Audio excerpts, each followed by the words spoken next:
રાતની ગાડીમાં ત્રણેય બાળકોને સાથે લઈને અમીનાબેન ત્યાં પહોંચીને સવારે જઈને કહે છે કે તમને કોઈ મળવા કોઈ બાઈ આવી છે ને એની સાથે બચ્ચાઓ છે કે મને મળવા કોઈ અહીંયા આવે ને, અહીંયા કોઈ મારું ઓળખીતું છે નહીં.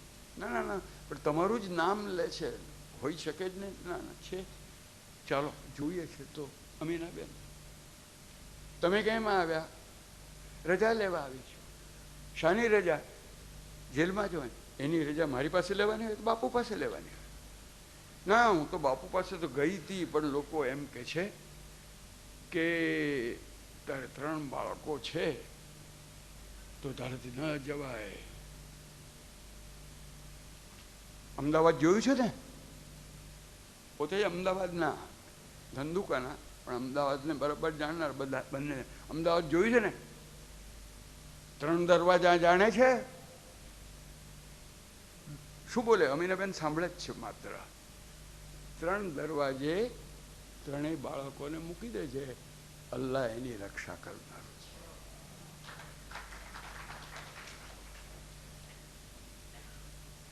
એમને 3 દરવાજે તો મૂકવા ના પડ્યા, પણ મેં પહેલે દિવસે કહ્યું હતું તેમ અમદાવાદ અમને માટે, અમને પક્ષપાત એટલા માટે છે કે જ્યારે મારા મા અને બાપ બે સાથે જેલમાં ગયા ત્યારે આ અમદાવાદ શહેરના છાત્રાલયમાં અમે રહ્યા. એમાં અમારે છાત્રાલયમાં અમે રહેનારામાં સૌથી નાના 3 ત્યાં કુરુશી કિતબના 3 ભાઈ બહેન હતા. આનું કારણ જો હોય તો એક જ કારણ હતું કે એમ તો બધાને ગાંધીનો રંગ લાગ્યો હતો, પણ એ રંગની ઉપરાંત જો કંઈ હોય તો બધાએ સ્વરાજનું મીઠું ચાખ્યું હતું. પાન નંબર 43, ચાખ્યું સ્વરાજ કે રૂપ મીઠું.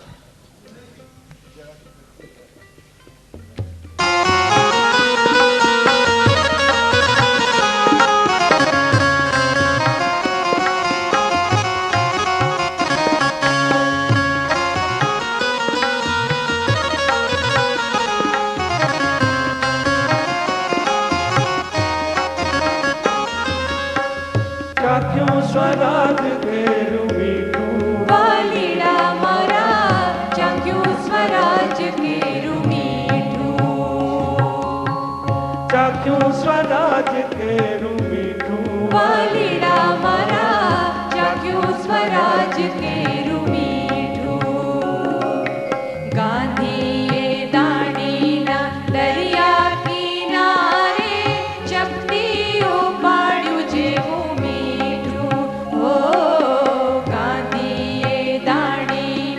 દરિયા કિનારે ચપટીઓ પાડ્યું જેવું મીઠું. ભારતના માનવોના મોટા મહેરામણમાં, ભારતના માનવોના મોટા મહેરામણમાં પૂનમ ભરતીનું મોજું દીધું. વાલીડા મારા ચાખ્યું સ્વરાજ કેરું મીઠું.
चार शूरा का सुंबल रंगीलाए, चार चार शूरा का सुंबल रंगीलाए, होशे हो दई दिधु माथू वालीड़ा मारा चाख्यू स्वराज केरू मीठू।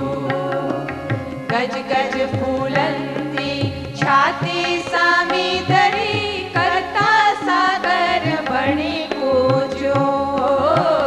गज गज फूलंती छाती सामी धरी, करता सागर बणी कोजो। गोरा सारजंडोनी कड़ियाड़ी थी लंका, गोरा सारजंडोनी कड़ियाड़ी थी लंका, कोई नहीं ऊंचूंगे नीचू वालीड़ा मारा चाख्यू स्वराज केरू मीठू।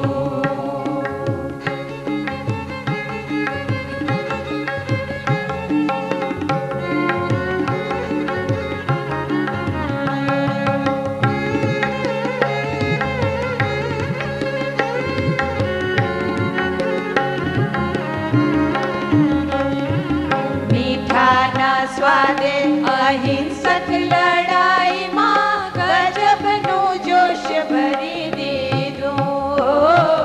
मीठा ना स्वादे अहिंसक लड़ाई मां, गजब नो जोश भरी दीदो। सत्ता सामेनिया साचनी लड़ाई मां, सत्ता सामेनिया साचनी लड़ाई मां, भारत सारू ये जागी उठ्यो। वालीड़ा मारा चाख्यू स्वराज केरू मीठू। अगर के सिंधवना डुंगराए होयना, मण मण पकवायु त्याय मीठू। अगर के सिंधवना डुंगराए होयना, मण मण पकवायु त्याय मीठो। सब रस ने चाखता तो सौ रस भुलाई गया, सब रस ने चाखता तो सौ रस भुलाई गया, आंगणे स्वराज आई हूँ। वालीड़ा मारा चाख्यू स्वराज केरू मीठू। चाख्यू स्वराज केरू मीठू।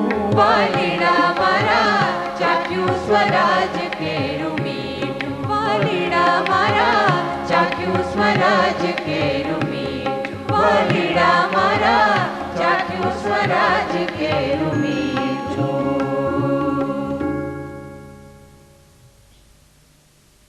આવતીકાલે ગાંધીજી સાથેના મતભેદો, કેટલાક કેદીઓની મુક્તિ અને ભારત છોડો આંદોલન એ આવતીકાલે આપણે લઈશું.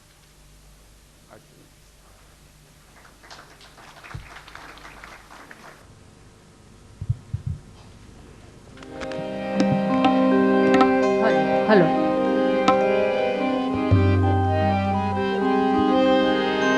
हेलो हेलो हेलो हेलो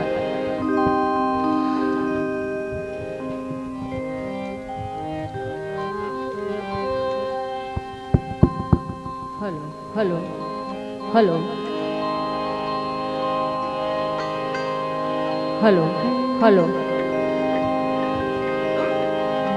योऽन्तः प्रविश्य मम वाचमिमां प्रसुप्ताम्,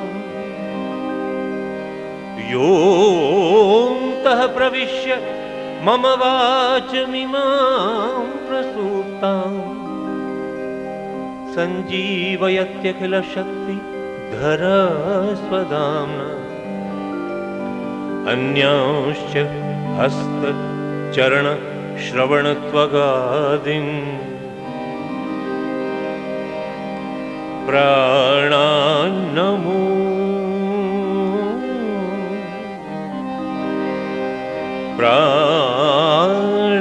प्राणान्नमो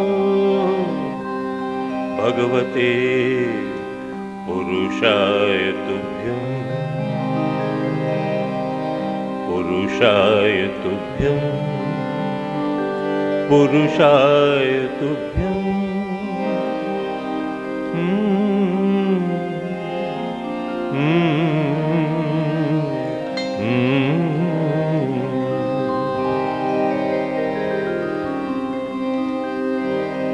વૈષ્ણવજન તો તેને કહીએ એ ગુણધર્મ એનું ગાન રોજ સાંભળીએ છીએ, કાલે તો ગાવાનું છે, પણ આશ્રમ ભજનાવલીમાં આ બીજું પદ પણ સમાવિષ્ટ કરેલું છે, જે કદાચ એવું લાગે કે આપણને બધાને વધારે લાગુ પડે છે કે વૈષ્ણવ નથી થયો, વૈષ્ણવ નથી થયો તું રે સિદ્ધ ગુમાનમાં ઘૂમે,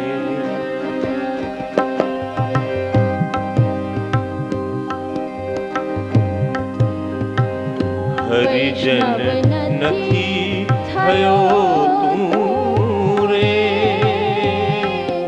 સિદ્ધ ગુમાનમાં ઘૂમે, વૈષ્ણવ નથી થયો તું રે સિદ્ધ ગુમાનમાં ઘૂમે.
વૈષ્ણવ નથી થયો તું રે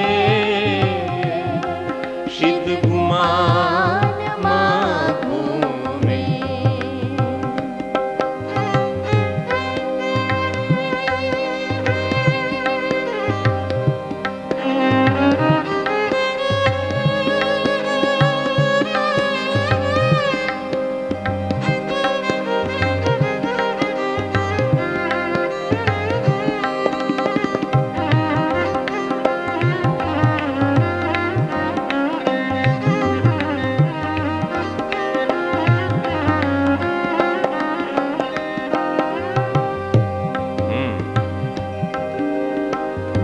तुझ संगे कोई वैष्णव थाए तो तू वैष्णव साचो.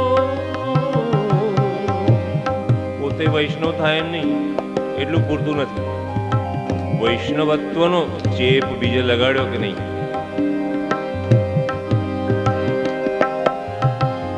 तुझ संगे कोई वैष्णव थाए तो तू वैष्णव साजो.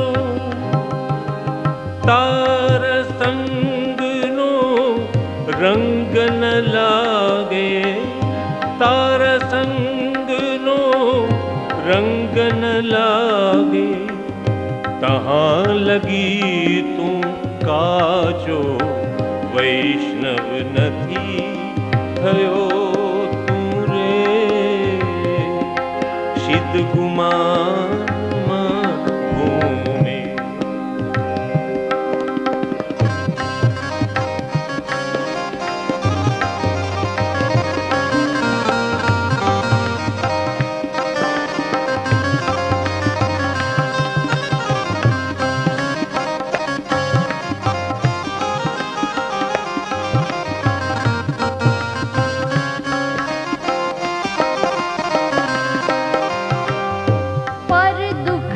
देखी हृदय नादाझे, पर दुख देखी हृदय नादाझे, पर निंदा નથી ડરતો,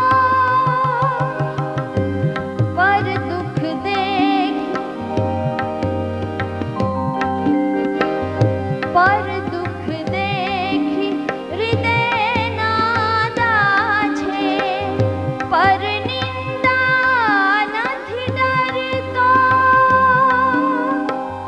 વાલ નથી વિઠ્ઠલ શું સાચો, વાલ નથી વિઠ્ઠલ શું સાચો, હઠે ન હું કરતો વૈષ્ણવ નથી થયો તું રે,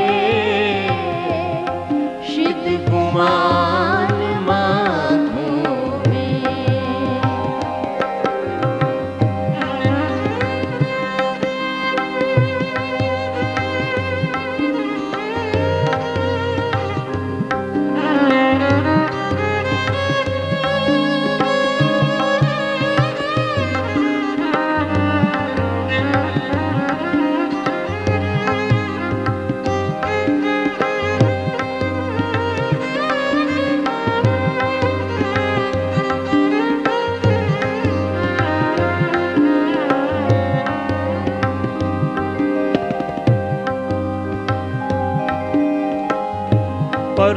પરોપકારે પ્રીત ન તુજને, સ્વાર્થ છૂટ્યો છે નહીં,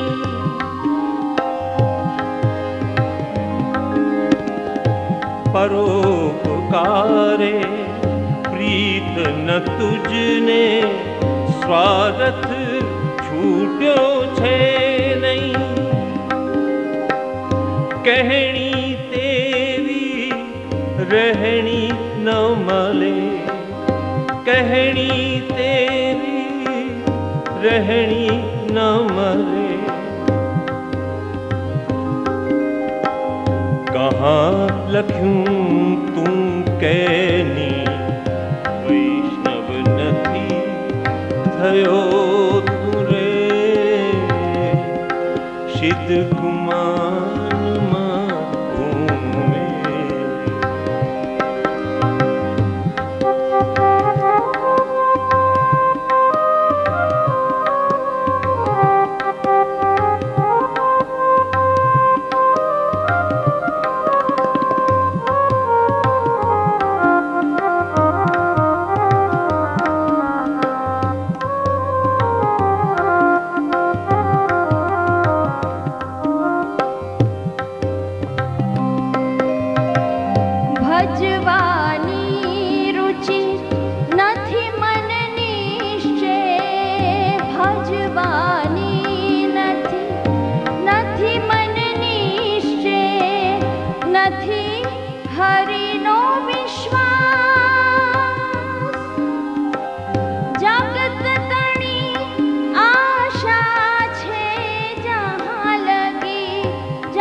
जगत गुरु तू दास, वैष्णव નથી થયો તું રે, સિદ્ધ ગુમાન માધો મેં।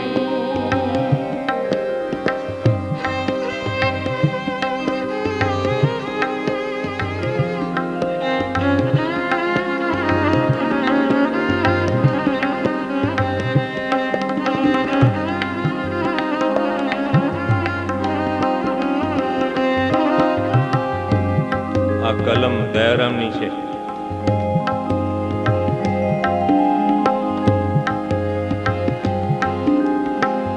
મન તણો ગુરુ મન કરેશ તો સાચી વસ્તુ જળશે,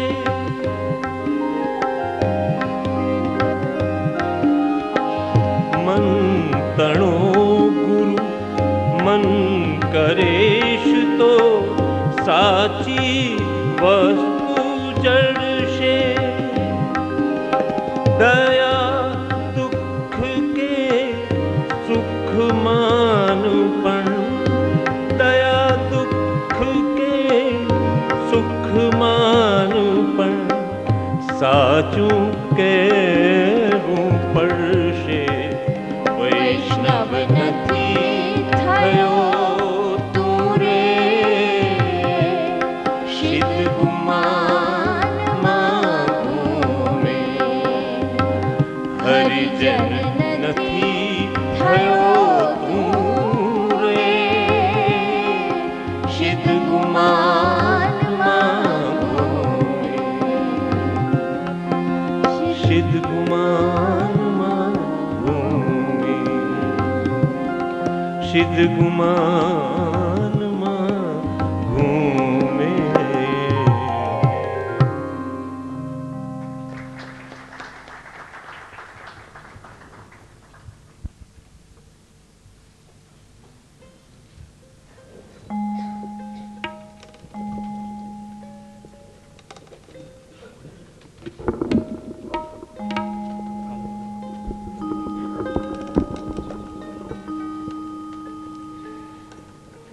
મન વાણી કર્મમાં સત્યને તું બોલ મન વાણી કર્મમાં સત્યને તું બોલ જીવનમાં મંગળના દ્વારને તું ખોલ જીવનમાં મંગળના દ્વારને તું ખોલ ભીતર બહારના સુંદરને ભીતર બહારના સુંદરને ખોલ ભીતર બહારના સુંદરને ખોલ ભીતર બહારના સુંદરને ખોલ સત્ય શિવ સુંદરને પામશે અમોલ સત્ય શિવ સુંદરને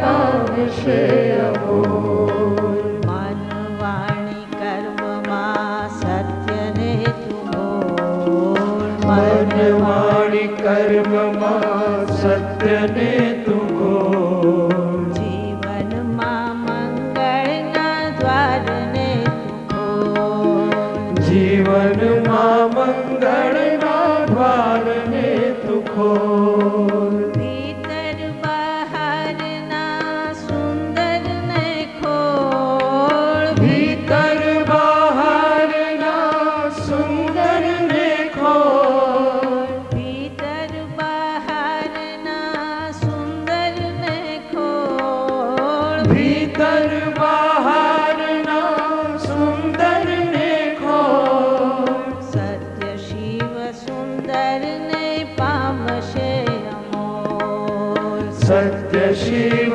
સુંદરને પામશે અમોલ મન વાણી કર્મમાં સત્યને તું બોલ મન વાણી કર્મમાં સત્યને તું બોલ જીવનમાં મંગળના દ્વારને તું ખોલ જીવનમાં મંગળના દ્વારને તું ખોલ ભીતર બહારના સુંદરને ખોલ ભીતર બહારના સુંદરને ખોલ ભીતર બહારના સુંદરને ખોલ ભીતર બહારના સુંદરને ખોલ સત્ય શિવ સુંદરને પામશે અમોલ સત્ય શિવ સુંદરને પામશે અમોલ મન વાણી કર્મમાં સત્યને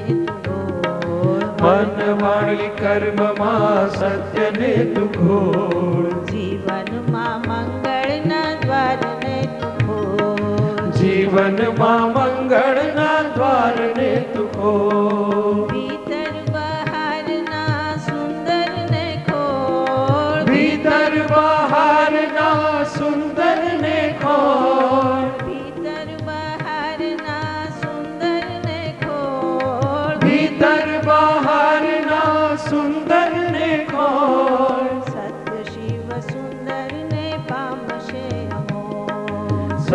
શિવ સુંદર ને પામશે અમોલ. મનવાણી કર્મમાં સત્યને તું બોલ. મન વાણી કર્મમાં સત્યને તું ઘોલ. જીવનમાં મંગળના દ્વારને તું ખોલ. જીવનમાં મંગળના દ્વારને તું ખોલ.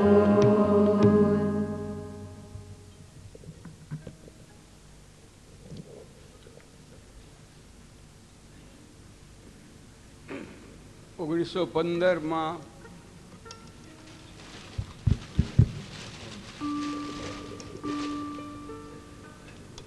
ભારતમાં આવેલો માણસ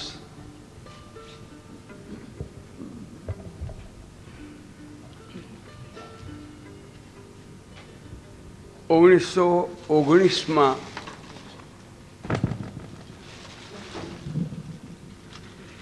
કોંગ્રેસ જે દેશની સૌથી મોટી સંસ્થા હતી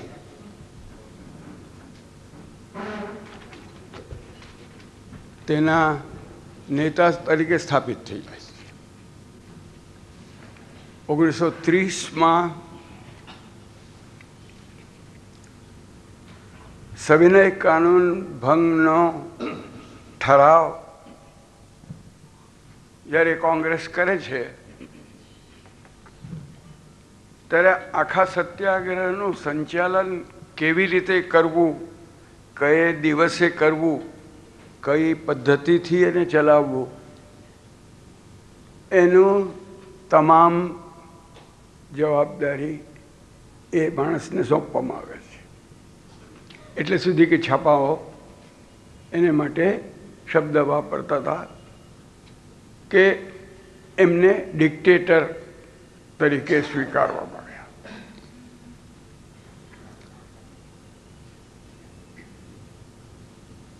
આ નેતૃત્વ જેની આપણે આગળ ઉપર પણ 2 દિવસોની વાત કરી છે, એ વાતોને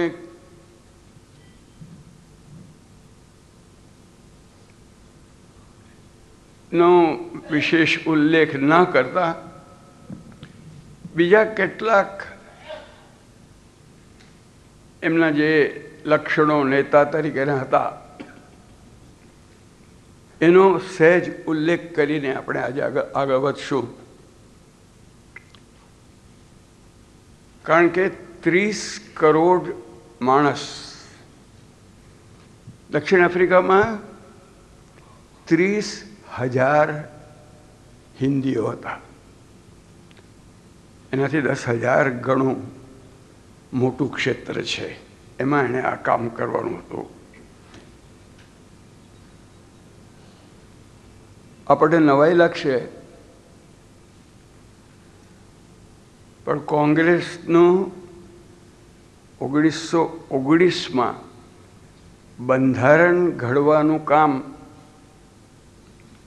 ગાંધીજીએ જ કરવું જોઈએ એવો આગ્રહ લોકમાન્ય તિલકે રાખ્યો.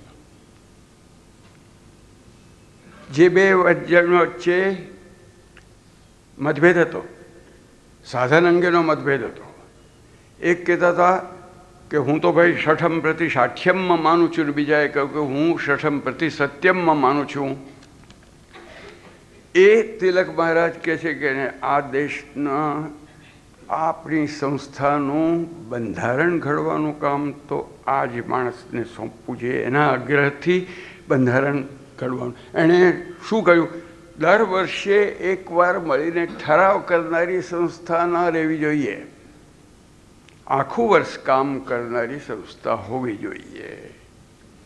એટલે જે પ્રમુખ બને તે પ્રમુખ આખા વર્ષનો ગણાય અને એની જવાબદારી થાય. એવા અનેક સુધારા. આપણા જે પ્રાંતો છે તે અંગ્રેજોએ જે મુંબઈ ઇલાકો અને મદ્રાસ ઇલાકો ને એવા જે પાડેલા છે તેવા નહીં, પણ લોકો જે ભાષા સમજી શકે તે ભાષામાં કામ કરે એ મુજબના પ્રાંત થવા જોઈએ. એટલે ગુજરાત પ્રદેશ કોંગ્રેસ કમિટી અને મહારાષ્ટ્ર પ્રદેશ કોંગ્રેસ કમિટી અને આંધ્રપ્રદેશ કોંગ્રેસ કમિટી ને તમિલનાડુ કોંગ્રેસ કમિટી, આ ભાષાવાર પ્રાંત રચના નહેરુજીએ જે કરી એ તો સ્વરાજ પછીના ઘણા વર્ષ પછીની વાત છે, પણ આ 1919માં એમને લોકો વચ્ચે જો કામ કરવું હોય તો માધ્યમ લોકોનું જોઈએ, આપણે એમણે તે વખતે એમણે વિચાર્યું. આ નેતૃત્વ પાછળ રચનાત્મક સંગઠનો ઊભા થયા. જે કામ એ કામ કોંગ્રેસનું કામ કોંગ્રેસે ઠરાવ કરીને એ સંગઠનને સ્થાપિત કરી હોય, પણ તમે કોંગ્રેસથી પણ સ્વતંત્ર રહીને કામ કરી શકો એવી બંધારણીય જોગવાઈ એને મળવી જોઈએ. એટલે અખિલ ભારત ચરખા સંઘ જો બને તો ઠરાવ કોંગ્રેસનો હતો. અખિલ ભારત ગ્રામોદ્યોગ સંઘ જો બન્યો તો ઠરાવ કોંગ્રેસનો હતો. તાલીમ આપનારી સંસ્થા હિન્દુસ્તાની તાલીમી સંઘ બની, ઠરાવ કોંગ્રેસનો. બધી સંસ્થાઓ કોંગ્રેસના આદેશ મુજબ ચાલનારી નહીં, ઓટોનોમસ. પણ ઠરાવ એ લોકોનું કર્યું કે રચનાત્મક કામો પોતાનાની જરૂરિયાત મુજબ ચાલવા જોઈએ, પણ આ ફોલોઅપ જે પ્રવૃત્તિ કરે એ પ્રવૃત્તિને ચલાવનારા સંગઠન થવા. અને એની સંગઠન અંગેની શરત જો હતી તો એ કે જેની પાછળ મેં સીઝર સાવેઝની વાત કરી, ઓર્ગેનાઇઝેશન ઇઝ ટાઈમ. આ ગાંધી જેની પાછળ જીવન લગાડનારા માણસ ન હોય તેનું સંગઠન ના કરવું.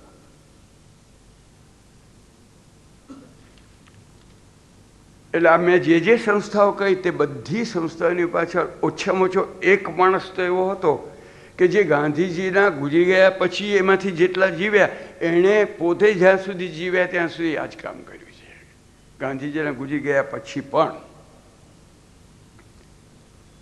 કેટલાક તો એમાંથી પહેલાં ગુજરી ગયા, પણ આ જ કામ કરતા કરતા જીવન જ લગાડી દીધું. અને એ રીતે નહીં તો પણ ગાંધીએ સૂચવેલા કામો, મુખ્યત્વે રચનાત્મક કામો, એ રચનાત્મક કામ કરનારા લોકો આખા દેશની અંદર જીવન સમર્પણ કરવાની વૃત્તિથી નીકળી પડ્યા.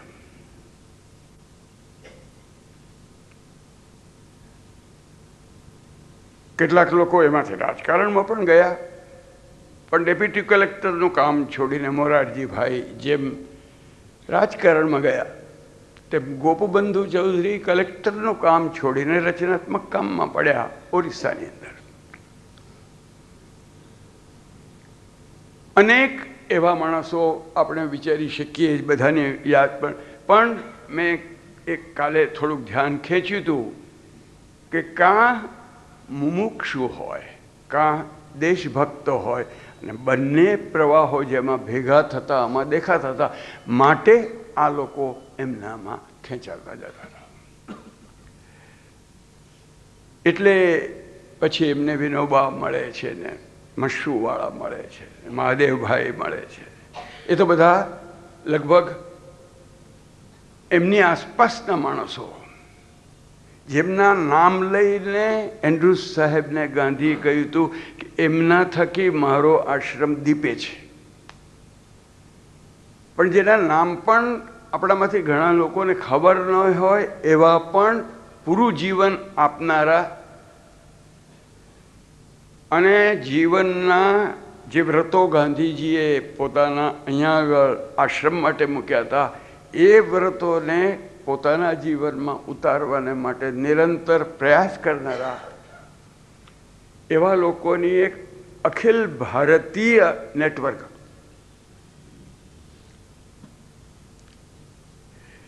એવા બધાના નામો આપણે કહી શકીએ. આ લોકોની સરખામણીમાં એક જુવાન એવું એક નામ મને કહેવાનું ખાસ મન થાય છે. તે છે, એના વિશે હું બહુ વધારે વાત નહીં કરું. એ આસામના અમલ પ્રભાદાસ, એ જ્યારે આ કામની અંદર જોડાયા ત્યારે તાજા તાજા ગ્રેજ્યુએટ થયેલા એવા એક બેન, પણ કંઈક સરખામણી જો કરવી હોય કંઈક જ, કારણ બધી અનેક વસ્તુઓમાં તો સાવ જુદી, પણ કંઈક સરખામણી કરવી હોય તો ગુજરાતના રવિશંકર મહારાજ સાથે કરી શકાય. આવી જાતના લોકો જુદી જુદી જગ્યાએ જુદી જુદી જાતના નીકળ્યા. ડૉક્ટર સૌંદરમ તમિલનાડુમાં. હું એટલા માટે એવા નામો પહેલાં મૂકું છું કે જે તમે નથી સાંભળ્યા ઘણા ખરાએ. મેં જે નામો દીધા એમાંના ઘણા નામો સાંભળ્યા હશે, પણ આમણે આરોગ્યના કામોની, બહુ ધનાઢ્ય કુટુંબના બેન, આરોગ્યના ગામડાના લોકોના આરોગ્યના કામમાં એમણે લગાડી દીધું. આજે ત્યાં આગળ એમના ક્ષેત્રની અંદર એક મોટી ગ્રામ વિદ્યાપીઠ ચાલે છે. એવા અનેક જણના આપણે નામો કહી શકીએ. મનોહર દિવાણ. હવે બીજું એક નામ, આ મેં કાલે કહ્યું હતું ને કે કોઈને અનફિટ માનતા જ નહોતા. અનફિટ તો કોણ કહેવાય કે જેને એને માટે ફિટિંગ કામ શોધી ના આપ્યું તે અનફિટ. તો મનોહર દિવાન એને માટે શું, કુષ્ઠરોગીઓની સેવા કર. આખી જિંદગી કુષ્ઠરોગીની સેવા કરી એટલું જ નહીં, પણ એની સાથે કામ કરનારા અનેક બીજા કુષ્ઠ રોગીના સેવકો એમણે પેદા કર્યા. અને કદાચ એમાં મારી ભૂલ હોઈ શકે, પણ કદાચ આપણા દેશમાં ખ્રિસ્તી મિશનરીઓને બાદ કર્યા પછી આવા મિશનરી બીજા કોઈ નહોતા જેણે આખી જિંદગી એવી રીતે એમણે ગાળી દીધા. આવા એક પછી એક લોક. આ નેતૃત્વનું એક ગુણ જેના સ્પર્શથી માણસ જીવનભર એક મિશન સમજીને પોતાનું કામ કરે. આ જે કરતા હતા એની પાછળ આંતરિક બળો પણ કામ કરતા. ગાંધી જે આંતરિક શક્તિ પોતાની ખીલવતા હતા એનું પ્રતિબિંબ પણ પડતું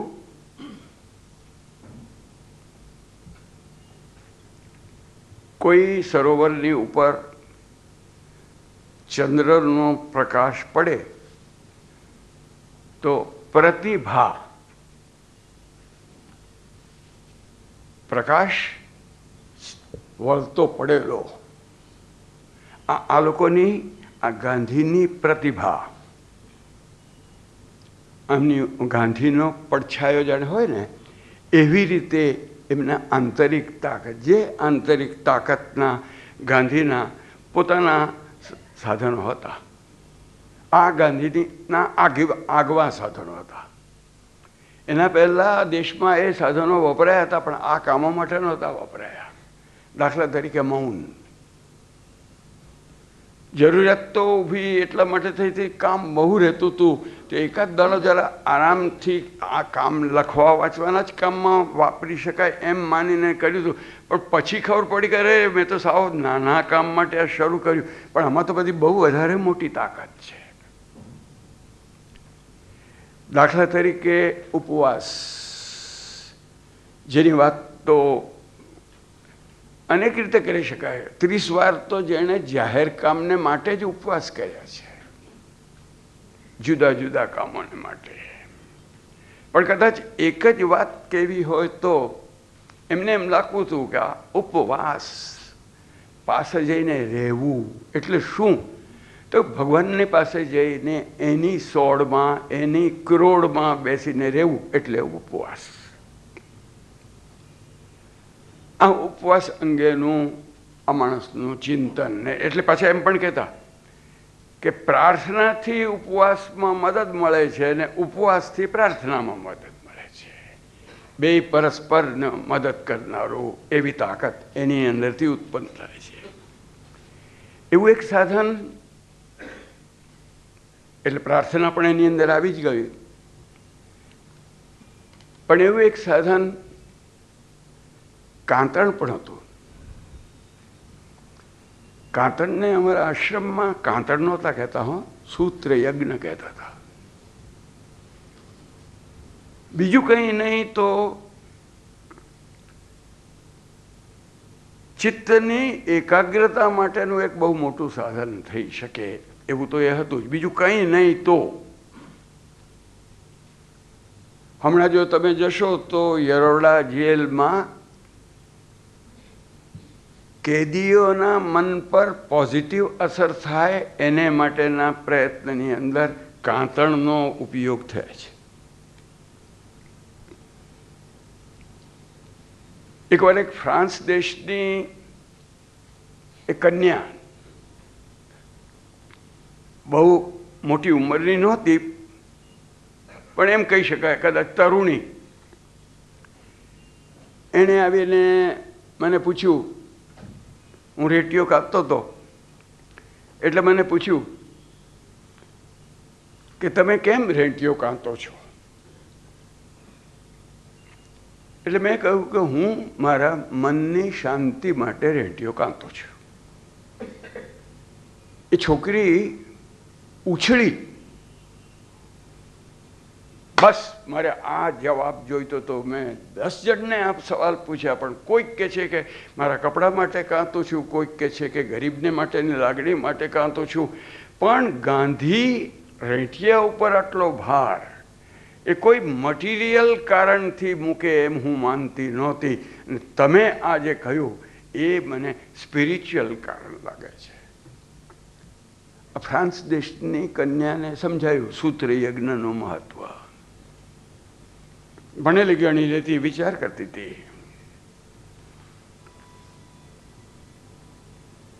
પણ ઉરુગ્વેમાં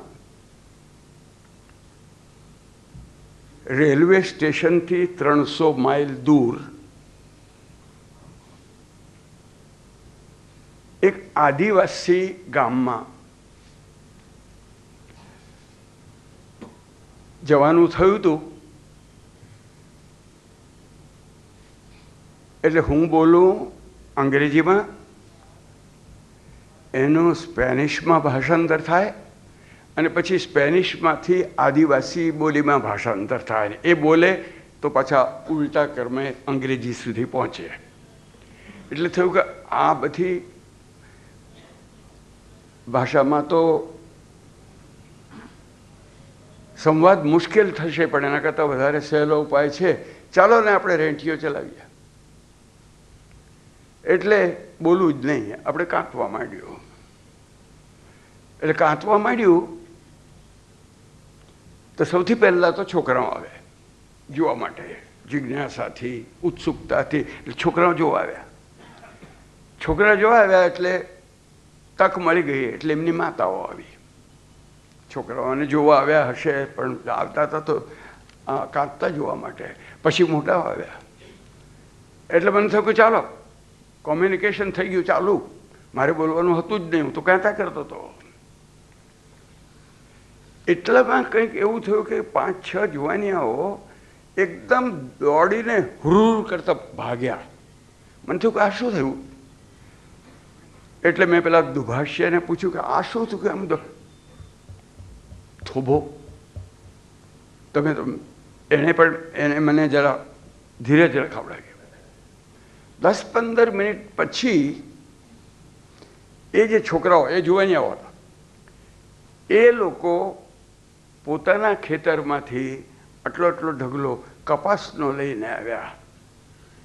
એમને એટલું સમજાઈ ગયું કે હું જે પૂણીથી કાંતું છું એ કપાસમાંથી બનેલી છે, અને એ કપાસ તો પોતાના ખેતરમાં હતો એ જાણીને દોડીને ગયેલા, લઈને આવ્યા. મને થયું કે આ તો બહુ સરસ તક છે કે આ કપાસમાંથી કેવી રીતે પૂણી બનાવવાની એ પણ હું ડેમોન્સ્ટ્રેટ કરી શકીશ. સાધન તો હતા નહીં મારી પાસે, એટલે પૂણી બનાવવાના માટે સળીઓ જોઈતો હશે, એટલે મેં મારી પેન કાઢીને એનો સળીઓ બનાવ્યો અને હાથ વડે તીતોનાઈ કરી, હાથ વડે જેના એનું જીનિંગ કર્યું. એના હું જાણી જોઈને અંગ્રેજી શબ્દો વાપરું છું કારણ કે એના ગુજરાતી શબ્દો તમને નહીં આવડતા હોય, મને આવડે છે. પણ અમદાવાદ શહેરના વતનીઓ એટલે તમને જીનિંગ ખબર હોય, પણ એને લોઢવું કહેવાય એ કદાચ ખબર ના પણ હોય, એટલા માટે અંગ્રેજી શબ્દ વાપરું છું. હવે તો અમદાવાદને ટેક્સટાઇલની જાળગર પણ ખબર હશે કે નહીં એ પણ શંકાનો વિષય છે. પણ પૂણી બની અને લોકો જુએ છે, પછી કંઈક અંદર તકરાર થતી હોય એવું લાગ્યું. અને આપણે તો ભાષા જ સમજાય ને, એ લોકોની બોલીમાં એ લોકો ચર્ચા કરતા હતા ને કંઈક તકરાર જેવું મને લાગ્યું ખરું. સાત પણ ઊંચા થયેલા. ફરી પાછા દુભાષ્યની મેં મદદ લીધી. આ શું? ના કંઈ ને કંઈ નહીં. છતાં એ કે આમાંના પેલા બે ત્રણ જણને દેખાડીને કહો, આ લોકો એમ કહેતા હતા કે આવું મશીન એટલે રેડિયો, આવું મશીન જો આપણને મળી જાય તો કપડાં માટે આપણે શહેરમાં જવું ના પડે. મને થયું કે ગાંધીનો મેસેજ તો ઉરુગ્વે પહોંચી ગયો. મેં કહું પણ તો તકરાર શું કામ થઈ? આ વાત તો બરાબર છે, તકરાર હતી. તો શું તકરાર હતી?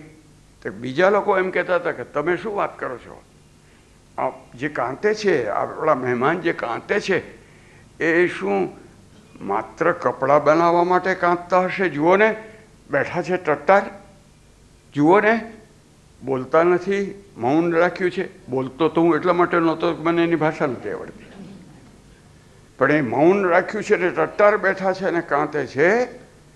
એટલે તમે કહો છો કે કપડાં માટે કરે છે? પ્રાર્થના માટે કરે છે. મને થયું કે વિનોબાનો સંદેશો પહોંચી ગયો. આ સૂત્ર એ આ હવામાં તરંગો જાય છે.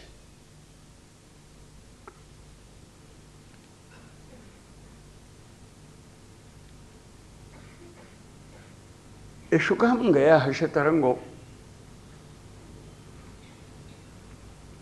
કારણ કે એક માણસે એને પોતાની જીવનની સાધનાનો વિષય બનાવ્યો હતો, ને એક માણસ પોતે પણ એવો પ્રતિભાવાન હતો કે જેને લીધે એની પ્રતિભા હવામાં પણ વિસ્તરી શકે. એણે બિહારની ગરીબી જોઈતી, ઓરિસ્સાની ગરીબી જોઈતી, તમિલનાડુની ગરીબી જોઈતી. એટનબરોની ફિલ્મ એમ કે છે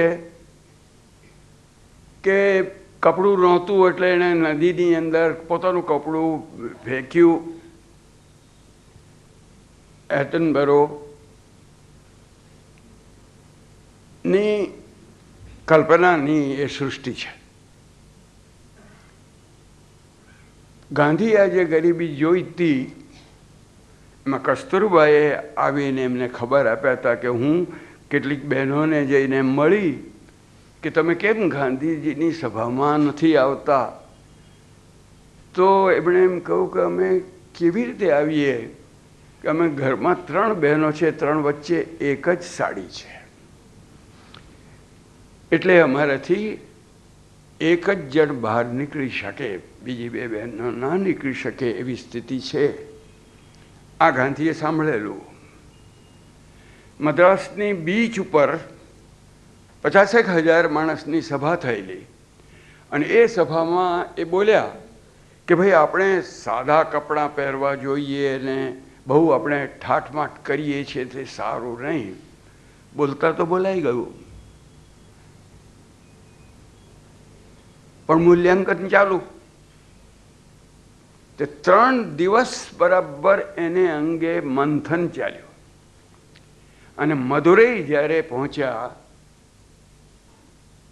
ત્યારની સભામાં લોકોએ નવાઈ લાગી કે ત્યારની સભામાં ગાંધી એ પેલા પંચ પસારના જે એમના કપડાં હતા, ધોતિયું ને ખેસ ને એ બધા મોટા કપડાવાળા, એ બદલાઈને આપણે જેના હમણાં ફોટાઓ જોઈએ છીએ એ કપડામાં હાજર. કેમ? તો કે જ્યાં કપડાં વિનાના લોકોની આટલી મોટી વણઝાર હોય ત્યાં મને પંચપસારના કપડાં પણ પહેરવાનો અધિકાર શું છે? શિવો ભૂત્વા શિવમ યજેત. શિવની સેવા કરવી હોય તો શિવના જેવા સ્મશાનમાં વસી શકે એવા થવું જોઈએ. મારે જો આમની સેવા કરવી હોય તો હું મદ્રાસની બીચ પર જઈને તમે સારા રહો અને છતાં કપડાં બરાબર પહેરતો હોઉં, એ ચાલે નહીં. આ જે ચિંતન છે, જે સહાનુભૂતિ છે, એ સહાનુભૂતિ આત્માનુભૂતિમાં ફેરવાઈ જાય છે ત્યારે એમાંથી આ તરંગો નિષ્પન્ન થતા હોય છે. એ ગાંધીનો જે સવાલ છે એ સવાલ આપણને સૌને ઉદ્દેશીને છે કે મુજને આ ઠાઠમાઠમાં,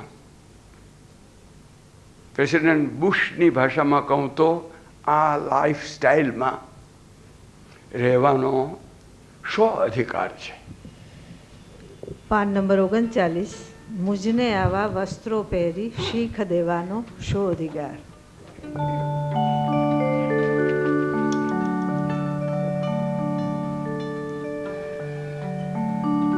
मुझने रे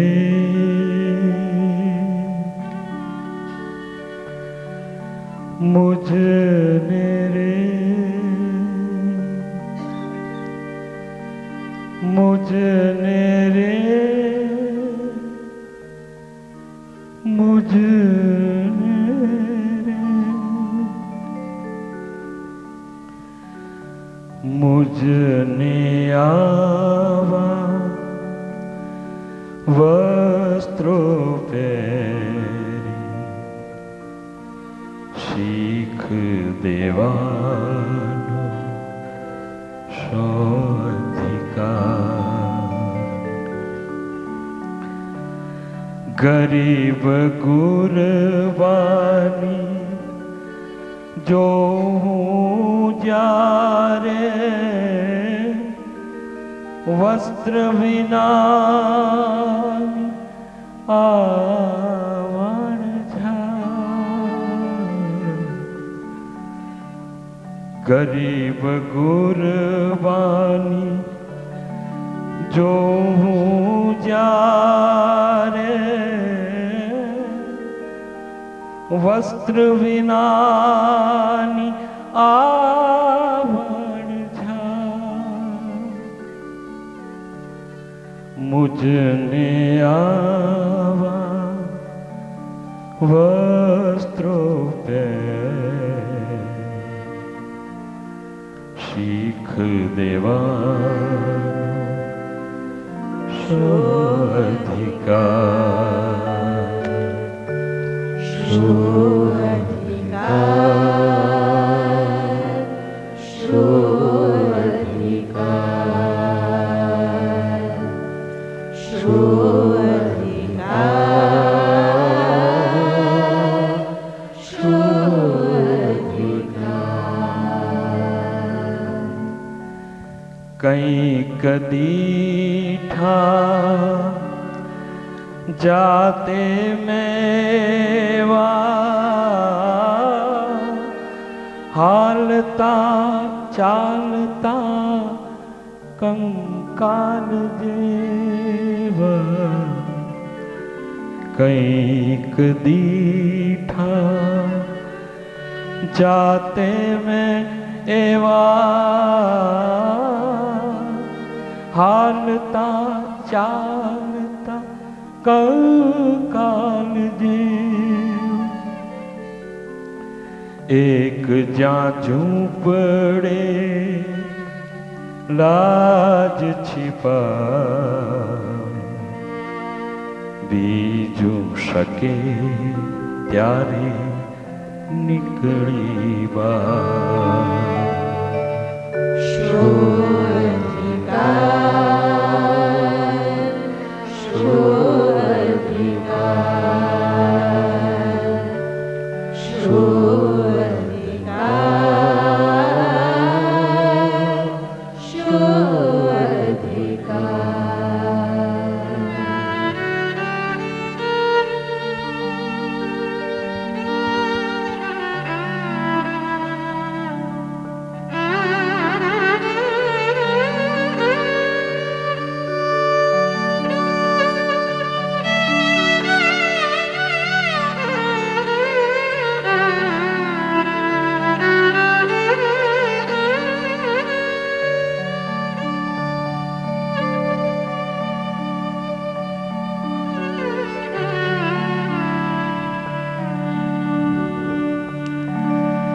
मैं तो जाते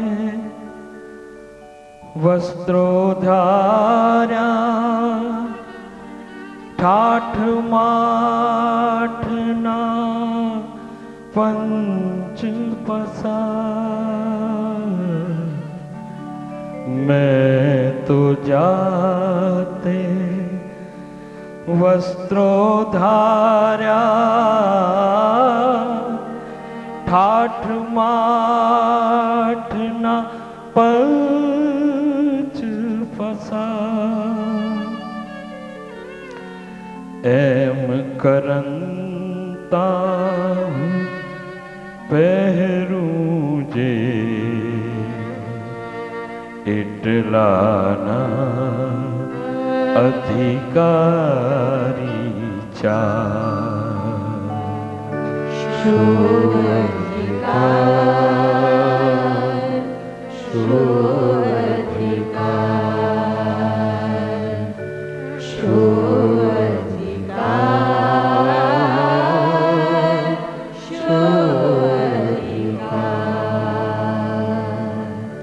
चाहिने मैं तो वोरी गरीबी वस्त्रों नो कीधो मैं परिहार चाहिने मैं तो वोरी गरीबी वस्त्रों नो कीधो मैं परिहार जैनी सेवाने काजे હું નિસર્યો તેના જેવો થાઉં આવા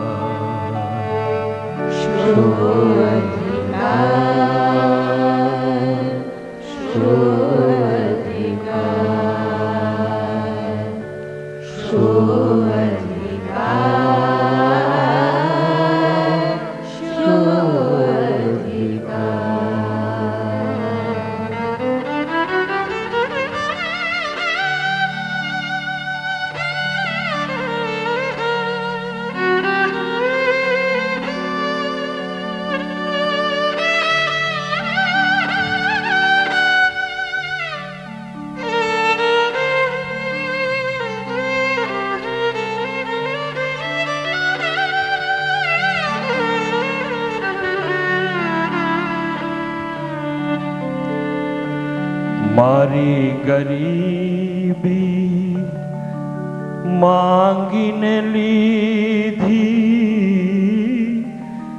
ગરીબી મારો છે શણગાર, મારી ગરીબી માંગીને લીધી,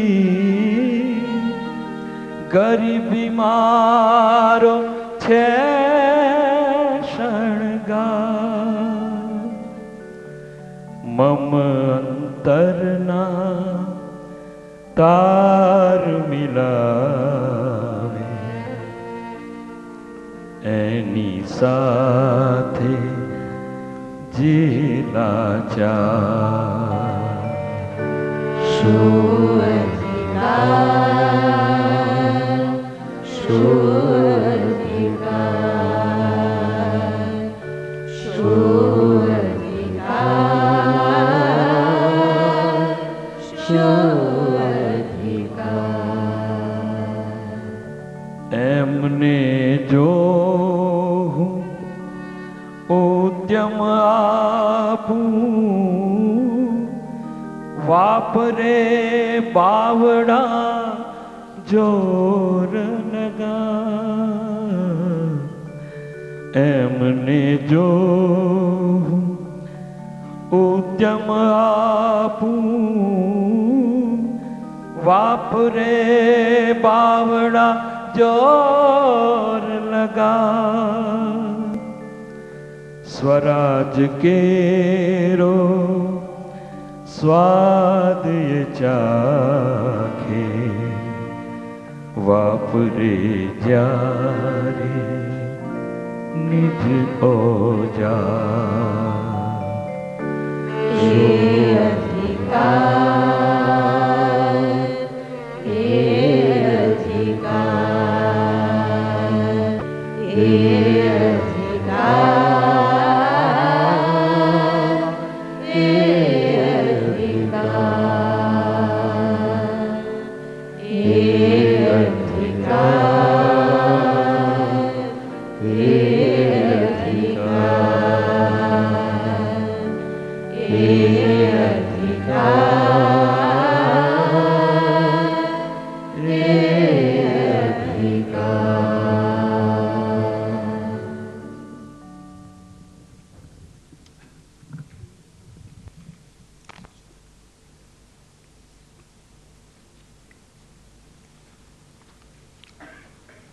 મુંબઈની એક સભામાં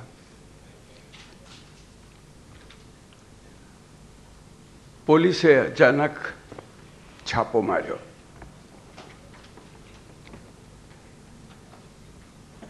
અને કોઈ ખાસ જણાય એવા નહીં, પણ જે હાથમાં આવ્યા એવા લોકોને પકડી લીધા.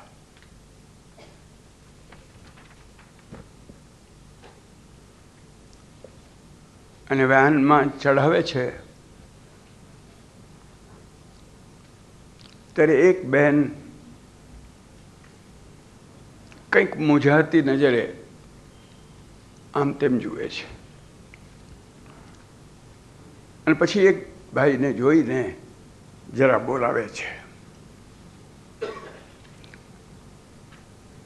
પેલો ભાઈ કે છે, આ બહેન મને કેમ બોલાવતી હશે, પણ જેલમાં જતી બહેન બોલાવે છે એટલે હું જાઉં એમ કરી ત્યાં પહોંચે છે. પેલી બહેન કહે છે,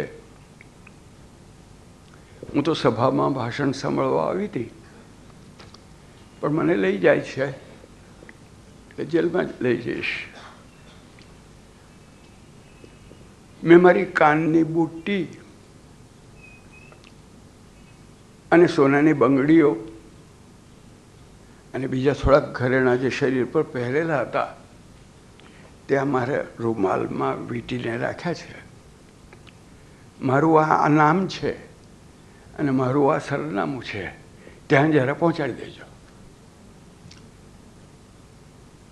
પેલો આશ્ચર્યથી જોઈ રહે છે કે બેન,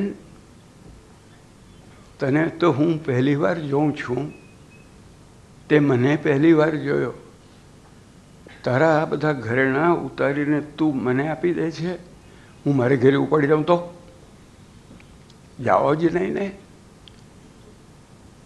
કેમ એમ તું કહે છે? તમે ખાદી પહેરી છે ને, ખાદીની આ પ્રતિષ્ઠા હતી, અને એ ખાદીની પ્રતિષ્ઠા એ ખાદી પાછળના તપને લીધે, પુણ્યને લીધે પ્રાપ્ત થયેલી હતી. આપણે ત્યાં જે ખાદી વેચાય છે એને વિશે લોકો કહેતા હોય છે મોંઘી પડે છે, ખાદીવાળાઓને મોંઘી પડે છે સાંભળવાની ટેવ તો જૂની છે. પણ આ મોંઘી ન હોય તો આપણે એની કિંમત ઘટાડી દઈએ છીએ એમ અર્થ થાય. કારણ કે ધરમપુરના આદિવાસી બહેનોએ કાંતેલા સૂતરમાંથી ધરમપુરના આદિવાસી ભાઈઓએ ખાદીને વણી છે.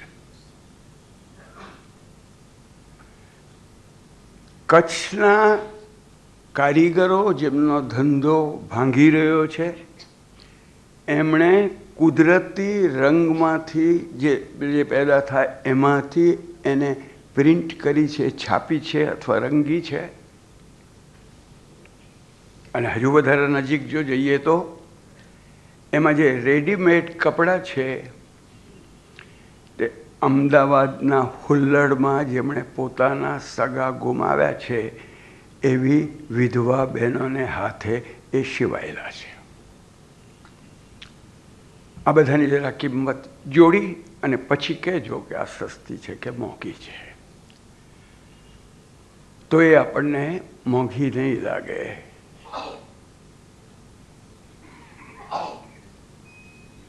પણ મહામૂલી લાગશે.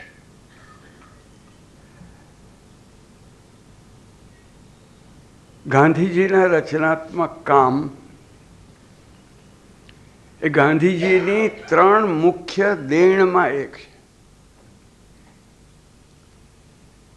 દુનિયાના બહુ ઓછા જૂજ ક્રાંતિકારીઓ એવા છે કે જેમણે ક્રાંતિના 2 પાસામાંથી બંને પાસાઓ તરફ ધ્યાન દીધું હોય. 1960થી 1963-64 થી 1973-74 વચ્ચેનો જે દાયકો ગયો, એ દાયકામાં આખી દુનિયામાં અનેક દેશોની અંદર યુવકોનો આંદોલન થયા હતા. મેં તે દિવસે એક્ટિવ શું શબ્દ વાપરતા આ દાયકાને યાદ કર્યો હતો. એમાં ફ્રાન્સમાં જે નેતૃત્વને કારણે આ યુવા આંદોલનનો આરંભ થયો હતો તેમાંના એક કોન બેન્ડિટે ક્રાંતિને વિશે એક વાક્ય વાપર્યું છે. એ તો ફ્રેન્ચમાં લખ્યું હશે પણ એનો અંગ્રેજી અનુવાદ પણ એવો છે કે જેના શબ્દમાં થોડોક શ્લેષ છે. એણે એમ કહ્યું છે કે ક્રાંતિના 2 પાસા છે. એક રેઝિંગ ટુ ધી ગ્રાઉન્ડ, રેઝરમાં જે શબ્દ આવે છે તે ઝેડ વાળી સ્પેલિંગ સાથે, રેઝિંગ ટુ ધી ગ્રાઉન્ડ, જમીન દોસ્ત કરવી. અને બીજું raising from the ground, IS વાળી સ્પેલિંગ છે. સ્પેલિંગ જુદી છે પણ અવાજમાં શ્લેષ આવે છે. 2 કામ છે. સડેલી વ્યવસ્થાને જમીન દોસ્ત કરવી ને નવી વ્યવસ્થાને ઊભી કરવી. ક્રાંતિકારીઓને જે વ્યવસ્થાને જમીન દોસ્ત કરવી હોય એને અંગેનું ચિત્ર ઘણું સ્પષ્ટ હોય છે. શું કાઢવું છે જાણે છે, ને કાઢવા જતાં એવું ક્રાંતિ ઘણી વાર કરી બેસે છે કે એ જ જરા વધારે તીવ્ર રૂપે આવી જતું હોય છે. આ ગાંધી એક એવો ક્રાંતિકારી છે કે જ્યારે એને કાઢે છે ત્યારે વાયલન્સને કાઢવું છે તો નોન વાયલન્ટ સોસાયટીને કેવી રીતે ઊભી કરવી એનો પણ વિચાર કરે છે. શોષણહીન સમાજ રચના કરી શકાય, શાસન મુક્ત સમાજ કરી શકાય. એ જો કરવું હોય તો માણસના સંબંધો કંઈક જુદા કરવા પડશે. રિલેશનશિપ્સના કંઈક સંબંધો, ને રિલેશનશિપ્સ બદલાય, વેલ્યુઝ બદલાય એટલે સ્ટ્રક્ચર્સ પણ બદલાતા હોય છે. અને આ 3 વસ્તુઓ બદલાય એટલે એમાંથી રેવોલ્યુશન થાય. તો આ જે બદલી જાણે છે, એક નવા સમાજનું ચિત્ર, એ ગાંધીએ એ રચનાત્મક કામ વિશે લખ્યું. તેમાં પાછા એને બરાબર એ વસ્તુનું ભાન છે કે હું એક ચિત્ર મૂકું છું, પણ એમણે કહ્યું છે કે આ ચિત્ર અધૂરું છે. વર્ષો જશે તેમાં તેમ આ ચિત્ર બદલાતું પણ રહેશે. એમણે પોતે જ કહ્યું છે. આ એક્ઝોસ્ટિવ લિસ્ટ નથી. રચનાત્મક કામ 3થી શરૂઆત થઈ હતી. 18 તો ગાંધી હતા ત્યાં સુધીમાં પહોંચી હતી, ને ત્યારે એમણે લખ્યું કે 18થી આ રચનાત્મક કામ પૂરા થતા નથી, આગળ ઉપર વધારે પણ થઈ શકે. એટલે એને ખ્યાલ છે કે આ બદલા શકે એવી વસ્તુ છે. પણ એના મનમાં શું છે કે બને એટલા સમાજના જુદા જુદા ક્ષેત્રોને સ્પર્શ કરી લેવો જોઈએ. આર્થિક ક્ષેત્રને, રાજનૈતિક ક્ષેત્રને, સામાજિક ક્ષેત્રને, શિક્ષણના ક્ષેત્રને. એના 18 રચનાત્મક કામો વિશે વિવેચન અત્યારે કરી શકાય નહીં. પણ એક જેનો ખ્યાલ અમદાવાદ શહેરને તો વધારે રહેવો જોઈએ, કારણ કે અમદાવાદમાં એ પ્રવૃત્તિ સ્વરાજ પછી ઘણી ખીલેલી હતી. એટલા માટે હું એનો ઉલ્લેખ વિશેષ રૂપે કરવા માંગુ છું. તે પ્રૌઢ શિક્ષણ. આ પ્રૌઢ શિક્ષણને હું ગાંધીના રચનાત્મક કાર્યક્રમોમાં રાજનૈતિક કાર્યક્રમની શ્રેણીમાં મૂકું છું. શિક્ષણના શ્રેણીમાં મૂકવું એ તો દેખીતી વસ્તુ છે, એમાં કંઈ ખાસ મારે નવાઈ કરવાનું. હું એને રાજનૈતિક કાર્યક્રમની શ્રેણીમાં કેમ ગણાવું છું? કારણ કે એણે એ પ્રૌઢ શિક્ષણની વ્યાખ્યા એવી કરી છે કે જેની વ્યાખ્યા સ્વરાજ પછી 57 વર્ષે પણ આપણે નથી કરતા. પહેલી નેગેટિવ વ્યાખ્યા, પ્રૌઢ શિક્ષણ એટલે માત્ર લખતા વાંચતા શીખવાડવું એ નહીં. પહેલું વાક્ય એવું છે, માત્ર લખતા વાંચતા શીખવાડવું એ નહીં. એને બિચારાને ખબર નહોતી, નહીં તો એમ લખત કે માત્ર સહી કરતા શીખવાડવું નહીં. એટલે લખતા વાંચતા શીખવાડવું નહીં એમ લખ્યું છે. પણ એને લખે છે કે એટલું નહીં, એટલું તો થઈ જ જશે. એ ન થવું જોઈએ એમ પાછા કહેતા નથી. શીખવાડવું તો જોઈએ, એટલું તો થઈ જ જશે. પણ મારા મનમાં પ્રૌઢ શિક્ષણ એટલે, અને પછી એક ઊભી લીટી દોરે છે એમના વર્ણનમાં, એટલે કે ચિત્રમાં, અને એક આડી લીટી, હોરિઝોન્ટલ ને વર્ટિકલ. કે શું? કે હિન્દુસ્તાનનો દરેક પ્રૌઢ, હિન્દુસ્તાનથી નાનું ક્ષેત્ર તો એને સૂઝતું જ નથી. પણ ફરિયાદ દુનિયાના લોકોની એ છે કે તમે માત્ર હિન્દુસ્તાનનો જ વિચારો છો. અમારે ત્યાં તો ભાઈ હું અહીંયા કંઈક કરું તો તમારે ત્યાં પણ આવું, પણ મને અહીંયા કરવા દો એમ કરીને જતા નહોતા. પણ હિન્દુસ્તાનનો દરેક પ્રૌઢ માણસ, હવે મારા શબ્દોમાં કહું છું, ઉદ્ધરણ નથી, એ કઈ સંસ્કૃતિનો વારસ છે એ સમજતો હોય. અને બીજું, એ હિન્દુસ્તાનનો પ્રૌઢ એ હિન્દુસ્તાનના પ્રશ્નો કયા છે એ સમજતો હોય. આમ ઊભી અને આડી એની આવી વ્યાખ્યા છે. આ પોલિટિક્સ નહીં તો બીજું શું થયું? આખા દેશના સંસ્કારને જાણે, એ જાણતો હોય કે આ દેશની સંસ્કૃતિ એ સમન્વય શીખવાડે છે, છૂટા થવાનું શીખવાડતું નથી. કમસે કમ આટલું તો એ સમજે. આ દેશના પ્રશ્નોને જે જાણે છે એ કમસે કમ એટલું તો જાણે છે કે આ દેશના પ્રશ્નોમાં બેકારી એક પ્રશ્ન છે. આપણી પંચવાર્ષિક યોજનામાં, ત્રીજી પંચવાર્ષિક યોજનામાં એમ્પ્લોયમેન્ટ શબ્દ પહેલી વાર આવે છે. પહેલા 2-5 વર્ષ તો એ એમ્પ્લોયમેન્ટ શબ્દ પણ નથી આવતો, અને 8મી યોજના પછી પણ એમ્પ્લોયમેન્ટ થઈ નથી. એ પાછો સવાલ જુદો છે. એ જો સ્થિતિ હોય તો એમાંથી આપણને સમજણ પડે છે કે પોલિટિકલ કામ હોય તો આ પોલિટિકલ કામ છે.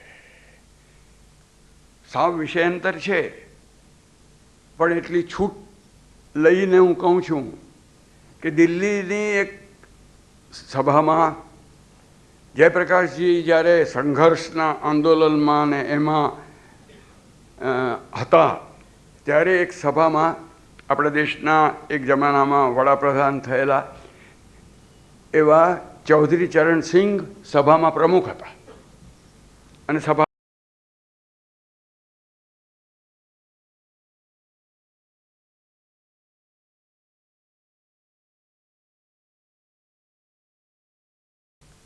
સાવ વિષયાંતર છે, પણ એટલી છૂટ લઈને હું કહું છું કે દિલ્હીની એક સભામાં જયપ્રકાશજી જ્યારે સંઘર્ષના આંદોલનમાં ને એમાં હતા, ત્યારે એક સભામાં આપણા દેશના એક જમાનામાં વડાપ્રધાન થયેલા એવા ચૌધરી ચરણસિંહ સભામાં પ્રમુખ હતા, અને સભા લગભગ બધા પોલિટિકલ આગેવાનોથી ભરેલી હતી. દિલ્હીમાં પોલિટિકલ આગેવાનો જરા વધારે સંખ્યામાં જવાનું પસંદ કરતા હોય છે,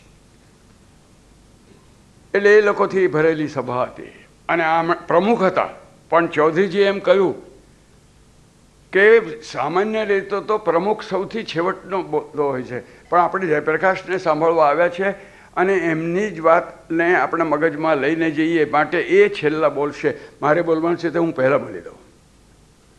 એમ કરીને પ્રમુખ તરીકેનો પોતાનો અધિકાર વાપરીને એમણે કહ્યું કે જયપ્રકાશજીનું સ્વાગત છે ફરીથી મેઇન સ્ટ્રીમમાં આવવાને માટે, કારણ કે તમે આટલા વર્ષો એ ભૂલા પડ્યા હતા, અને તમે આ બધું ગામડામાં ને એવા જ બધા કામો, ભૂદાનમાં ને આમાં તેવા કામમાં ફરતા હતા. તમે હવે પાછા મેઇન સ્ટ્રીમમાં આવી ગયા છો, માટે તમારું સ્વાગત છે.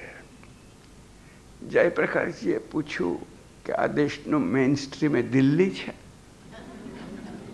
કે હું જે ગામડામાં ફરતો હતો તે મેઇન સ્ટ્રીમ છે?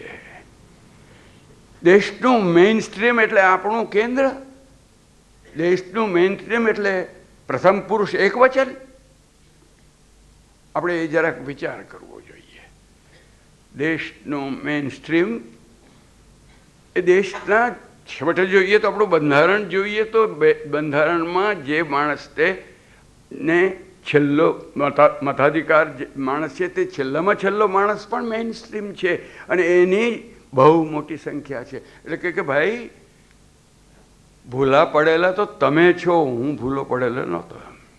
આમ જવાબ જયપ્રકાશજીએ આપ્યો હતો. એટલે આપણે વિચારવા જેવું હોય તો એ કે આ રચનાત્મક કામની રાજનૈતિક તાકાત હતી, પણ લોકોને સત્યાગ્રહની રાજનૈતિક તાકાત દેખાઈ, રચનાત્મક કામની રાજનૈતિક તાકાત પ્રમાણમાં ઓછી દેખાઈ, અને તેને લીધે રચનાત્મક કામ જેટલું ગાંધી ઈચ્છતા હતા એટલું ફેલાયું નહીં.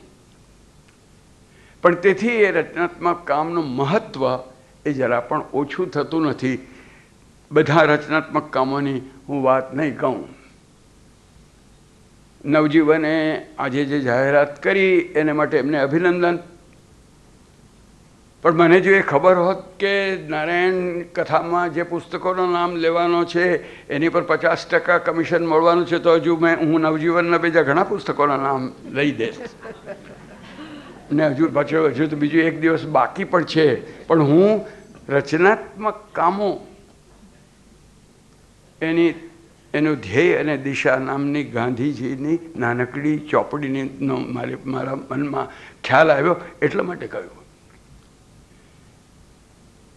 મારે દેવું જ જોઈએ. પણ મેં મંગલ પ્રભાત પુસ્તિકાનું નામ દીધું નથી, પણ હું એને ગાંધીજીના, જો આપણે 5 જ ચોપડીઓ વાંચવી હોય તો એમાં પણ મંગલ પ્રભાત તો વાંચવી જ જોઈએ, એમ તો હું કહું જ. નવજીવન 50% ના આપે તો એમ એ આપે, એને તો 100% આપવા જોઈએ. પણ એ મંગલ પ્રભાત તો લોકો પાસે પહોંચવી જોઈએ અને એ જવી જોઈએ. એકવાર વિષયાંતર ફરી પાછો કરું છું, પણ મને તો મારા દોસ્તો કહે છે કે તું વાતોડિયો થઈ જ ગયો છે, તો એ મારા હકને વાપરીને હું કહું છું કે એકવાર બબલભાઈની સાથે, બબલભાઈ અહીંયા તો મારે ઓળખાણ આપવી પડશે, આપણા દેશના સ્વરાજ પછી, આપણા ગુજરાતના સ્વરાજ પછી થયેલા મોટામાં મોટા સેવકોમાંના એક, ઓછામાં ઓછા જાહેર થયેલા પણ મોટામાં મોટા સેવકોમાંના એક, એ બબલભાઈ મહેતા. એકવાર પદયાત્રામાં અમે સાથે ફરતા હતા, એટલે મેં એમને જ કંઈક પૂછ્યું કે બબલભાઈ આજકાલ શું વાંચો છો? એટલે એમણે કહ્યું કે મંગલ પ્રભાત વાંચું છું. એટલે મેં પૂછ્યું કેટલામી વાર? કારણ કે પછી એ મંગલ પ્રભાત વાંચું છું એમણે કહ્યું હોય તો મારાથી બીજો પ્રશ્ન કંઈ પૂછાય જ નહીં. એટલે મેં કહ્યું કેટલામી વાર? તે કહે કે 51મી વાર. એ બબલભાઈ જેવા સેવકને પણ આ પુસ્તક 51મી વાર વાંચવાનું મન થાય એવું એવી એ પુસ્તિકા છે.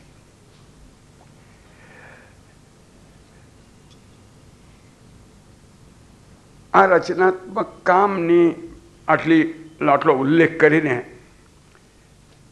આપણે જે જવું છે, આપણો આજનો બી જે વિષય છે એનું મેં કાલે મથાળું એટલું જ આપ્યું હતું, મતભેદો. જે માણસ ઓછામાં ઓછા 5 દાયકા સુધી તો પૂરેપૂરો કામની અંદર, પ્રવૃત્તિની અંદર રચ્યો પચ્યો છે. ન કર્મ લિપ્યતે નરે એમ સમજીને પણ બરાબર કર્મની અંદર તો બરાબર રચેલો છે. જેનું કેનવાસ ભારત કરતાં નાનું નથી. એટલે હજારોને નહીં લાખો લોકોની સાથે, ને અમુક રીતે જોઈએ તો કરોડો લોકોની સાથે જેનો સંપર્ક થાય છે. પણ જે પર્સનલ લવ પણ કરે છે ને ઇમ્પર્સનલ લવ પણ કરે છે એવો માણસ, એટલે એને કંઈ કેટલા ચિત્ર વિચિત્ર પ્રકારના લોકોને મળવાનું થાય. અને આટલા બધા લોકોની સાથે મળવાનું થાય અને મતભેદ જો ન થાય તો એમ સમજવું કે મત જ નહોતા. એટલે મતભેદ તો થાય. પણ જ્યારે પેલી બાઈ કહે છે કે તમે તો 3 ખ્રિસ્તી ધર્મના મુખ્ય 3 સિદ્ધાંતોને માનો છો, તો ગાંધી કહે છે કે ના, 2 ને વાત છે પણ ત્રીજો નથી માનતો. Because I have no enemy, મારે કોઈ દુશ્મન નથી, એટલે દુશ્મનને પ્યાર કરે મને લાગુ પડતું નથી. આટલા લોકોની સાથે સંપર્કમાં હોવા છતાં આપણે એ વિષયને આપણે થોડુંક વિગતમાં તપાસીએ. અનેક માણસો છે, મને લોકો કહેતા પણ હોય છે કે તમે જ્યારે વાત કરો ત્યારે આ વાત જરૂર કરજો, આ વાત જરૂર કરજો. એમાંથી નમૂના ખાતર જ 2-3 લઈશ, બધા તો લેવાય પણ નહીં. પણ તમે નથી એવું માનતા કે ગાંધીજીએ સુભાષબાબુને અન્યાય કર્યો હતો? કંઈક ને કંઈક તો તમે ગાંધીજી વિશે બોલતા હો એટલે એમણે ક્યાં ક્યાં કોને કોને અન્યાય કર્યો તો એટલું તો જાણવું જ જોઈએ ને. એટલું જાણતા હોય તો બસ ગાંધીજી વિશે પછી બીજું કંઈ જાણવાની જરૂર જ નહીં રહે.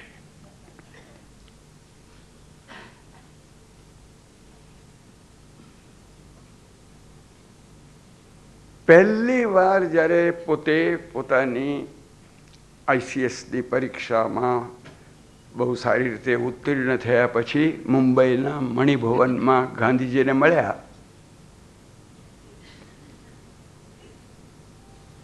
ત્યારે એક નાનો સરખો મતભેદ થયો હતો પહેલી મુલાકાત વખતે. કારણ કે એમને કહ્યું હતું કે તમારે અમને મળવું જોઈએ ને એમને પણ થયું હતું કે મારે હિન્દુસ્તાન આવું તમને મળવું જોઈએ. એમને મળ્યા. એના થોડા વખત પહેલાં ગાંધીજીએ એમ કહ્યું હતું કે 1 વર્ષમાં સ્વરાજ મળવું જોઈએ. એ સ્વરાજ એની સાથે એમણે શરત કરી હતી કે સ્વરાજ મળે જો તમે આમ આમ આમ કરો તો. જેની અંદર એમાં પણ હતું કે 20 લાખ રેંટિયાઓ ચાલુ થવા જોઈએ. એ પણ એક શરત હતી. તે શરત તો પૂરી થઈ નહીં, પણ સ્વરાજ 1 વર્ષમાં મળ્યું કે ના મળ્યું પણ હિન્દુસ્તાનને કહેવું જોઈએ કે 1 વર્ષમાં સ્વરાજ ન મળ્યું, પણ તેથી ગાંધીજીનું નેતૃત્વ દેશે છોડ્યું નહોતું. પણ આ વાણિયાભાઈએ શરત સાથે જ આ 1 વર્ષની વાત કરી હતી. પણ આજે 2 જણ જ્યારે મળ્યા ત્યારે સુભાષબાબુ એમ કહ્યું કે હા 1 વર્ષમાં આપણે સ્વરાજ મળી જ જઈએ, પણ એની આખી બ્લુ પ્રિન્ટ તૈયાર કરો. તો ગાંધીજી કહે છે કે એમ માણસો સાથે કામ લેવાનું હોય ત્યારે આવી બ્લુ પ્રિન્ટ તૈયાર ના થઈ શકે કે બસ પહેલું પગલું આપ, બીજું પગલું આપ, ત્રીજું પગલું 1 વર્ષની અંદર સ્વરાજ ઇતિ સિદ્ધમ QED. એમ ના થાય. આ માણસની સાથેનો સંબંધ છે એટલે એ તો ડાયનેમિક્સ એનું હોય. એના શું ઘાત પ્રતિઘાત થાય છે એને સમજતા આપણે આગળ ઉપર વિચાર કરતા જેમ જેમ થાય તેમ તેમ આપણી વ્યૂહરચનાનો વિકાસ કરતા જવું જોઈએ.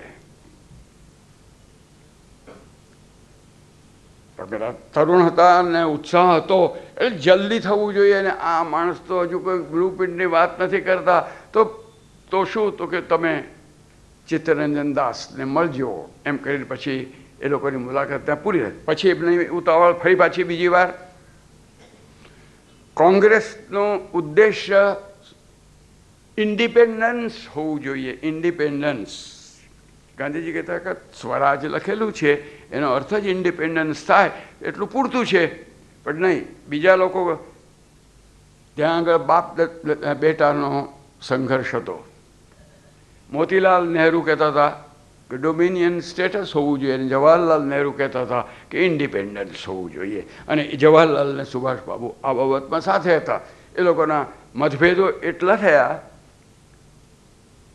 કે મોતીલાલજીએ કહ્યું કે બાપુ તમે અમારા આ પ્રશ્નને હવે ઉકેલી આપો. અને એટલે ખાસ કલકત્તામાં જઈ એમની સાથે ચર્ચા કરી અને સમાધાન કરાવ્યું. સમાધાન શું કરાવ્યું કે આપણે એમ કરો ને કે 1 વર્ષ તૈયારી માટે રાખીએ અને 1 વર્ષ સુધી જો ડોમિનિયન સ્ટેટસ ન મળે તો ઇન્ડિપેન્ડન્સનું બંધારણ કરીએ. એમણે 2 વર્ષ કહ્યા હતા, પણ પછી આ લોકોએ આગ્રહ કર્યો કે નહીં 2 નહીં 1. તો એમણે કહ્યું સારું 1, પણ 1 વર્ષ તો તૈયારી માટે વાપરો. અને તૈયારી માટે શું કરું તો રચનાત્મક કામ કરો. અને એ બધા કહ્યા તો એની અંદર મજૂરમાં કામ પણ તમારે જોડવું છે કે હા એ પણ જોડીશું. એ પણ એમણે જોડ્યું અને આખા એમના કામે. બીજે દિવસે જ્યારે એ AICCમાં જ્યારે મિટિંગ થઈ ત્યાં 2 જણ એમાં હાજર હતા, જવાહરલાલજી અને સુભાષભાઈ. અને એ લોકોએ આ સ્વીકાર્યું કે આપણે 1 વર્ષ સુધી ડોમિનિયન સ્ટેટસ એનો ઉદ્દેશ ને 1 વર્ષમાં જો ન થાય તો બીજે વર્ષે કમ્પ્લીટ ઇન્ડિપેન્ડન્સ એ આપણા ઉદ્દેશ્ય તરીકે લખશું. એટલે બીજે દિવસે આ ઠરાવ મૂકવાનો હતો ઉદ્દેશ્ય તરીકે. જવાહરલાલજીએ કહ્યું કે હા આવો ઠરાવ બરાબર છે. સુભાષબાબુએ કહ્યું કે હું એની અંદર એક એમેન્ડમેન્ટ મૂકવા માગું છું. આમાં ડોમિનિયન સ્ટેટસને બદલે ઇન્ડિપેન્ડન્સ મૂકો. દુર્ભાગ્યની વાત છે, પણ ગાંધીજીને એમ કહેવું પડ્યું કે ગઈકાલે આપેલું વચન આજે ના પાળનારો 1 વર્ષમાં સ્વરાજ લાવી શકશે? આમ થયું હતું, મતભેદ હતા, પણ ગાંધીજી આ એક વાત સમજજો. આપણે ત્યાં કહેવાય છે સત્યમ બ્રુયાત પ્રિયમ બ્રુયાત સત્યમપી અપ્રિયમ ન બ્રુયાત. ગાંધીજી એમાં નહોતા માનતા. ગાંધીજી એમ માનતા હતા અપ્રિય હોય તો પણ સત્ય કહી શકાય, શરત એટલી જ મનમાં કડવાશ રાખ્યા વિના. જો કડવાશ હોય તો તમારાથી અપ્રિય વાત ના કહેવાય. એટલે એમણે મનમાં કડવાશ રાખ્યા વિના પણ એમ કહ્યું કે ગઈકાલે જ તમે અમારી સામે આ વાત સ્વીકાર કરી કે આપણે આવો કોમ્પ્રોમાઇઝ કરવું છે 1 વર્ષની, આજે જ તમે બંધારણમાં ફેરફારનો પાછો એમેન્ડમેન્ટ મૂકો, એ 1 વર્ષમાં સ્વરાજ લાવી શકશે? આ એક બીજો મતભેદ. પછી આગળ વધતા જઈએ છીએ. હકીકત એ હતી કે સુભાષબાબુ અત્યંત ઝડપથી પરિવર્તન ઈચ્છતા હતા. ગાંધીજી એમ કહી શકીએ કે ધીરે ધીરે ઈચ્છતા હતા. એમની સરખામણીમાં એ એક ફરક હતો. અને તેથી સુભાષબાબુ તો કેટલીક વાર તો બિલકુલ જાણે કે આખા એમને જે વાતાવરણમાં રહેવાનું હતું તેના બેરોમીટર કે થર્મોમીટર હોય એની માફક વર્તતા હતા. એટલે જ્યારે દેશની અંદર આંદોલન ચાલતું હોય ત્યારે એ ગાંધીની સાથે, અને એવું આંદોલન ના ચાલતું હોય ત્યારે કે નહીં આ બધા સિદ્ધાંતો બહુ મોવાળ છે એટલે આપણે એની સાથે નહીં. એટલે જ્યારે 1930માં આ નમકના કાયદાવાળો સવિનય કાનૂન ભંગનો ઠરાવ થયો ત્યારે લાહોર કોંગ્રેસમાં એ ઠરાવમાં માત્ર એક જ એમેન્ડમેન્ટ આવ્યું હતું અને તે સુભાષબાબુએ મૂક્યું હતું. અને સુભાષબાબુનું એમેન્ડમેન્ટ એ હતું કે આ સિવિલ ડિસોબિડિયન્સને એ નહીં પણ પેરેલલ ગવર્મેન્ટ થવી જોઈએ. ગાંધી કહે છે કે પેરેલલ ગવર્મેન્ટ કરવી હોય તો એના પહેલાં તમારે ખેડાણ કરવું જોઈએ. પેરેલલ ગવર્મેન્ટ એમ કે દેશની અંદર તે અંગ્રેજ સરકારની પેરેલલ સરકાર કરવી હોય તો કંઈ નાની સૂની વાત નથી. કેટલું કામ કરવું, પહેલાં આપણે કામ કરી શકીએ છીએ તાકાત તો બતાવો. એ એમેન્ડમેન્ટ બહુમતીથી અસ્વીકાર થયો અને જે ગાંધીને સોંપવામાં આવ્યું હતું તે જ આ માણસની મોટાઈ સુભાષબાબુની કે એમણે પોતે આનો એમેન્ડમેન્ટ મૂક્યું હતું ને એમને થતું કે આ કાર્યક્રમમાં કાંઈ, પણ જ્યારે આ સવિનય કાનૂન ભંગનો જોરદાર રીતે ચાલ્યો ત્યારે એ જ કે ના આ કાર્યક્રમ બહુ ઉત્તમ છે, આપણે આમાં બધાએ આમાં તાકાત લગાડવી જોઈએ. એટલું નહોતું મેં એનો વિરોધ કર્યો હતો એટલે હું એનો વિરોધ કરતો રહીશ, એવું નથી એમણે કર્યું, સાથે રહ્યા છે. ગાંધીજીના તો મનમાં જ હતું કે જો આસપાસ હિંસા હોય તો એ હિંસાને માત કરવાનો ઉપાય અહિંસાને વધારે સક્રિય કરવી એ છે. એટલા માટે સિવિલ ડિસોબિડિયન્સનો એમણે આખો કાર્યક્રમ ઉપાડ્યો. એનો વધારે પ્રત્યક્ષ જો જોઈએ તો આ આંદોલન ચાલ્યા પછી કલકત્તાથી એક આતંકવાદી, જેને અંગ્રેજો આતંકવાદી કહેતા હતા, એવા ક્રાંતિકારીઓના એક સંગઠને ગાંધીજીને કાગળ લખ્યો કે તમારું આંદોલન ચાલે છે. એ લોકોને ખબર હતી કે ચૌરી ચોરામાં હિંસા થઈ હતી તો આ માણસે તો આંદોલન પાછું ખેંચ્યું હતું. એમના મનમાં હતું કે ક્યાંક આ પાછું ન ખેંચી લે. એટલે એમણે પત્ર લખ્યો, તમારું આંદોલન જ્યારે ચાલે છે ત્યારે અહિંસાને પણ